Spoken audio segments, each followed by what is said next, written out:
Ladies and gentlemen, distinguished guests, a very warm welcome to the 10th edition of the Digital Women Awards and Summit.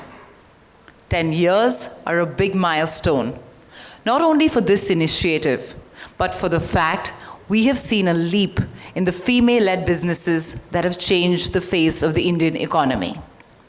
Thanks for gathering here at this fantastic venue. We are proud to partner T-Hub, WeHub, Axis Bank, Business Standard, and Gayatri.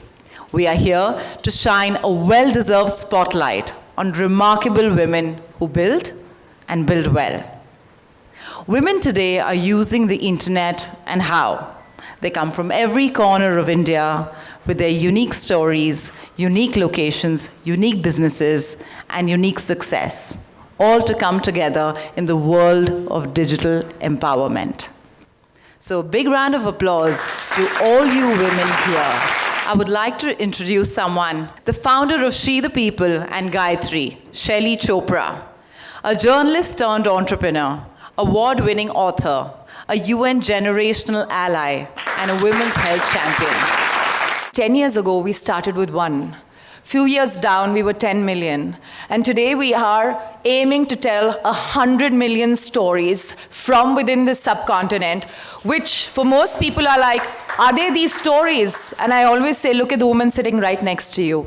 There's a story right there. So as She the People and our initiatives with women continue to expand and grow, it's very clear and evident to us that India's economy cannot hit that 5 trillion mark without the participation of a female workforce. And when I say workforce, I don't always think of them as people who are going to perform for others. I think they can be job creators. As we all have seen through this initiative itself, thousands and thousands of women have come around and showed us how they're scaling up from small to scale and building businesses that are absolutely phenomenal and large. And most importantly, the ideas that they chase are so different from some of the ideas that we imagine.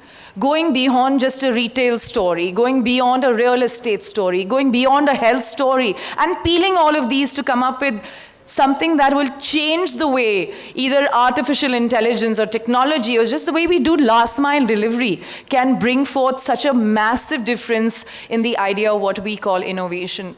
So I want to just thank you all for coming here. I want to thank our partners, T-Hub, WeHub, and particularly the Chief Secretary, Jayesh Ranjan, who's been like a pillar of strength for our efforts in the state. Axis Bank, by the way, they've been with us for 10 years.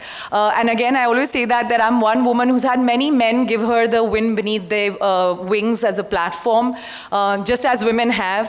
Rajiv Anand has been such an important force of change for She the People from day one. So I'm very happy to see that when we went out asking for support, people came forward. Mr. Jayesh Ranjan is the Chief Principal Secretary, Government of Telangana. Mr. Ranjan has time and again emphasized on the need of active participation of women in the entrepreneurial initiatives. Several notable programs and policies aimed at improving status and opportunities for women have been launched by him. May I request you, sir, to please give the keynote speech.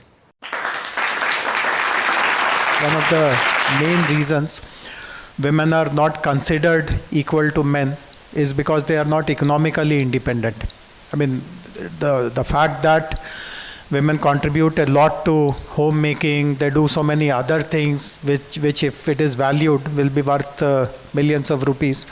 But in a conventional, strictly accounting sense, if you say that men are earning, women are only handling domestic matters, etc., etc., and if that is a perception, that is a mindset, which obviously for generations have come through, and hundreds of people, thousands of people, millions of people believe in it, particularly men believe in it, that straight away puts women at a disadvantage. And not having economic independence, not having that kind of a confidence that I can manage things on my own. On the other hand, hoping that my husband or whoever is earning money in that family, my father or whoever, will kind of keep me supported throughout, that instantly brings that imbalance in that equation. So what we are now starting is, as I said, something very trend-setting. We are launching a program which is called Udyamika. One element of Udyamika is to ensure that whatever micro-enterprise is happening, to take it to many, many notches of improve the product quality, give a branding, improve the packaging, improve marketing opportunities, also give them more working capital so that if they're producing, let us say, X units in a week, they produce maybe 3X or 5X. Also provide them training about technology. Many of the things today are enabled with technology, both manufacturing technology and digital technology. And typically, most of you may have some remote experience of government programs. One of the automatic questions which may come in your mind is that how will a remote woman living in some faraway place who is a micro entrepreneur, how will she even know that there is some facility of this kind which is available? How do you deliver it perfectly? So that is where I think we will score, because we have created a very good, robust delivery mechanism right at the grassroots level. On that note, I'm going to introduce our keynote fireside chat.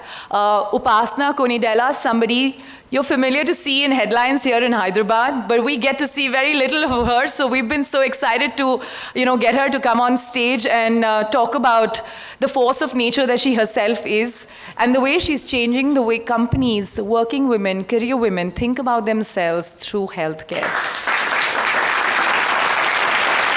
We have literally caught Upasana before she takes a flight, and she has very kindly agreed to grace our function. For Upasana, what is her 5-year, 10-year plan, and what's driving that?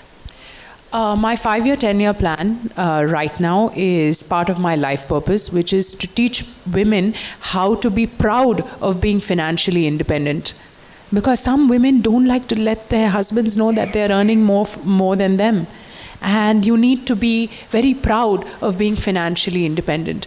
Teaching women that they can take charge of their finances. And the reason I'm saying this is because it has a direct relationship with better health of the family. If more and more people get sick when women don't take charge of their health, the Indian healthcare system or the world healthcare system cannot take this disease burden. Therefore, it's very important, whether you're in urban India or rural India, women need to become financially independent because it has a direct impact on the family's health. So this is my purpose. And second is that it is my duty to keep people away from the hospital because nobody wants you to get sick.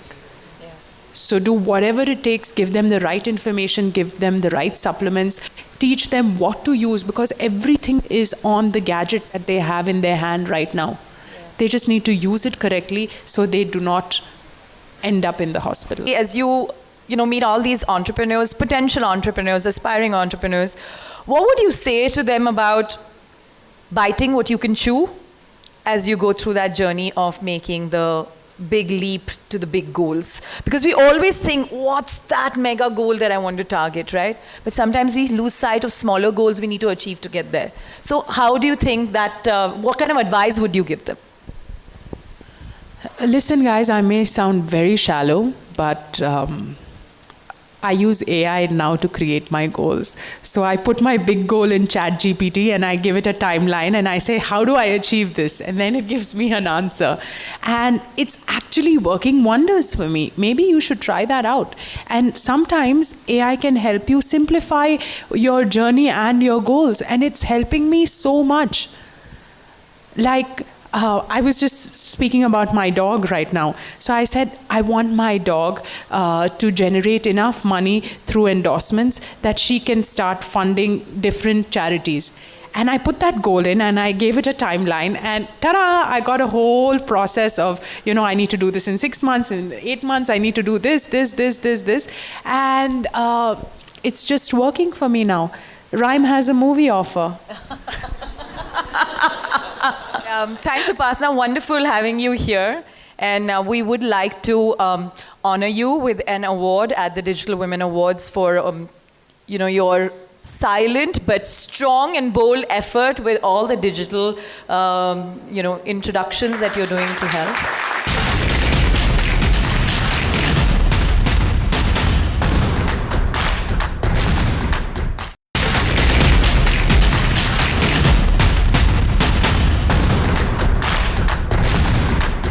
people who work for women entrepreneurship are truly on a mission and pilgrimage. WeHub here in Telangana has been our strongest partner, and we are deeply grateful to them for their support. And this is led by the very dynamic Sita Palachola, CEO of WeHub. Can we have you up here, please? Please come. How can women thrive together, and where does that lead us? We also call upon Dr. Aditi Malik, founder of Prasians Tech Innovations, Saketha Pingali, founder of Smart Pharma, moderated by Rimjim Jha from She the People. We are here talking about sisterhood, and we've just had a lot of conversation about that, about community building and sisterhood. Just a difficult question to you, Aditi. Somewhere you said that I'm glad that I have male founders with me. Is it really that difficult? Some part it is true. Partly it is true because some places Let's hit it out of the park. It's all right. It's all of us women here. No, I'll be very honest because I have faced some places where people are not that much comfortable to speak with a woman first time. So especially in the technology, where I'm going to some industry talking. First you can't meet the MD or the director. Maybe I'm talking with some manager or the lower group of technicians and all. So they are always not comfortable to talk with a woman. That I have personally faced. So they give a more attention to a male person. And also I believe in the team concept because maybe I am good at some part. Maybe I am good at technology or building things. My co-founder is strong in other ways. So in that way, the entire team grow up. Of course. And for a company, we need everyone's talent. Saketha, how has your journey in the pharmaceutical business been in reference to women working there or technical, breakthroughs there? I believe that was quite a tough journey. So, pharma as an industry, especially for me, has been a quite an interesting observation. If you see companies like Biologically, Biotech, or even the Apollo, you see a lot of women in the leadership position, right? But for the past, this is our 5th year of the company, and probably I did meetings where there was a woman across me at the table. I think it's thrice over the last 4.5 years. Okay. So there's that much contrast. Now there are all these powerful women sitting there leading really big pharma companies, supplying vaccines and medicines to the globe. But down the level, I met 3 women overall. Yeah. So. Yeah. What about the AI platform, bringing the SaaS solutions that you brought out there? AI, I believe, is like the revolution 2.0, like how internet changed. Now AI is like the next leg up, and it's here to stay. That's for sure. So even internally within our own team, we introduced AI tools, and we could see an overnight jump of 40% in productivity. I would really like to ask you something about the rural women around here. I know that WeHub is doing brilliant jobs. Do you see any women coming? I'm talking from the community point of view, because women normally in villages and rural areas are community prone, and they do have a sisterhood. Yeah. So. Thank you for asking this question. I've just come back after touring 2 districts, right? So SHG, self-help groups have been a successful model because then you are bringing communities together, they're talking to each other. And like she said, what are your challenges? Your like-minded women coming together and working together. So sisterhood really works and thrives in self-help groups. Yeah, and they will fight for each other, have each other's back, and they will find a solution no matter what. So when we work with SHG women, we ensure we have pre-incubation, incubation, and acceleration programs for them as well.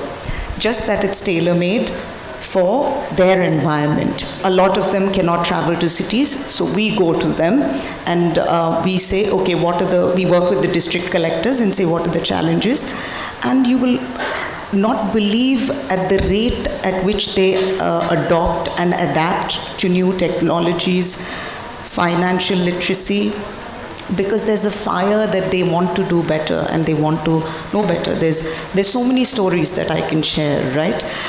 Somebody yesterday at Peddapalli district said, "Madam, I don't need all this help. You help me in branding and packaging. I know I'll be #1 in millet biscuits." And I was so happy. Wow. So I was so happy. And then somebody else said, "We have a brilliant cold pressed oil.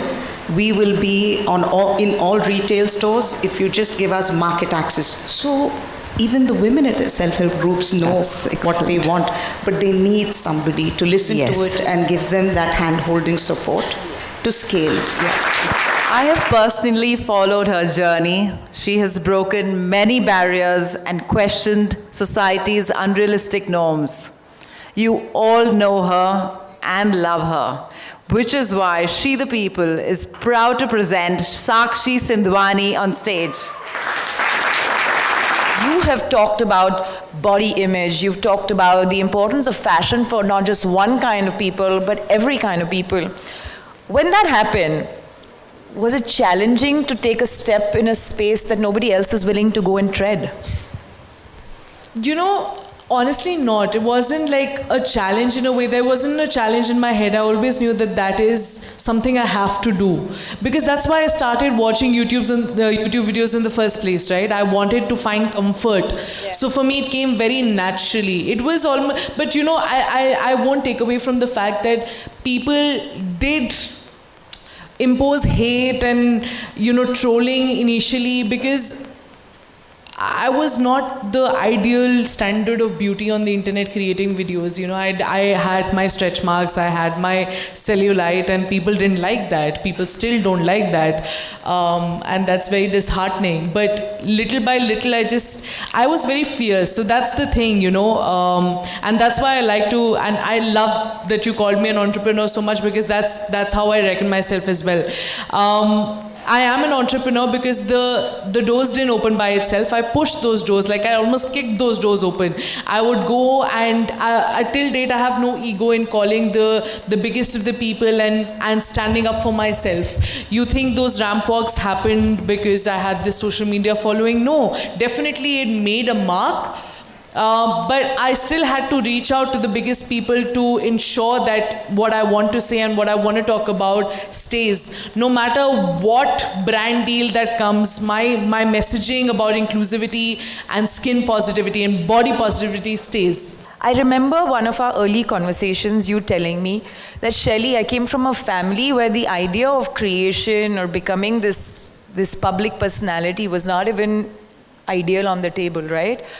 Just tell some of our, women in this hall about the struggles of early days of Sakshi, even before she thought that she'll become a creator. The journey of content creation, I remember the first brand deal I had gotten after 2 years of creating content on YouTube was for 5,000 rupees.